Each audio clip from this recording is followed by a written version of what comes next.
સુરતમાંથી કે જ્યાં શહેરના જાણીતા ગ્રુપ પર આઈટીએ કાર્યવાહી કરી છે। શહેરના મેરખ અને ઓપેરા ગ્રુપ પર આઈટીએ દરોડા પાડ્યા છે। 20થી વધુ સ્થળ પર આવકવેરા વિભાગે સપાટો બોલાવ્યો છે। વસંત ગજેરા એન્ડ કંપનીની તપાસમાં જમીનના સોદામાં સંડોવાયેલા જેટલા પણ લોકો છે તેમની ત્યાં તપાસ કરવામાં આવી।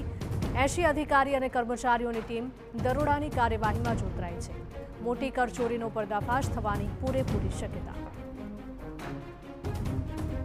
સંવાદદાતા બળદેવ જોડાયા છે ફોન લાઈન પર।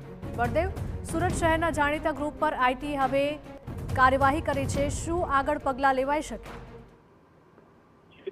સુરતની અંદર જે ગજેરા બંધુ જેને આઈટી વિભાગની જે રેડ હતી તે થોડા સમય પહેલા પડી હતી ને ત્યારબાદ જે રીતે સૌથી મોટી જે કાર્યવાહી છે તે કરવામાં આવી હતી અને ત્યારબાદ જે રીતે આઈટી વિભાગ સુરત શહેરના અલગ અલગ વિસ્તારોની અંદર ફરી એક વખત જે છે તે ધામા નાખવામાં આવ્યા છે। સુરતની અંદર જાણીતા ગ્રુપ જે અલગ અલગ જે છે મિરિક અને ઓપેરા ગ્રુપ જે છે તેની અંદર ઓફિસ, રેસિડન્સ વિસ્તાર આ તમામ જગ્યાએ જે છે તે આઈટી વિભાગની અલગ અલગ 20થી વધુ ટીમ છે તે ગઈ વહેલી સવારથી જે તપાસમાં જોતરાઈ છે અને આવનાર સમયની અંદર મોટો ખુલાસો થઈ શકે છે। કારણ કે જે રીતે આઈટી વિભાગ દ્વારા જે રીતે ગજેરા બંધુઓના રેડ કરવામાં આવી હતી તેમની અંદર જે અલગ અલગ જે બ્રોકરો હતા, જે દલાલો હતા, જે વેપારીઓ હતા, તેમના જે ખરીદ વેચાણ જે કર્યું છે તમામ લોકોને એક પછી એક આઈટી વિભાગ છે તે સંકળાવા લઈ રહી છે। કારણ કે મોટા પ્રમાણમાં ગજેરા બંધુએ મોટું કૌભાંડ કર્યા હોવાની જે આશંકા જે વ્યક્ત કરવામાં આવી છે અને તે સંદર્ભે એક બાજુ ઈડી તપાસ કરી રહી છે અને બીજી બાજુ જે આઈટી વિભાગ દ્વારા જે કાર્યવાહી કરવામાં આવી રહી છે એટલે આવનારા સમયની અંદર સૌથી મોટું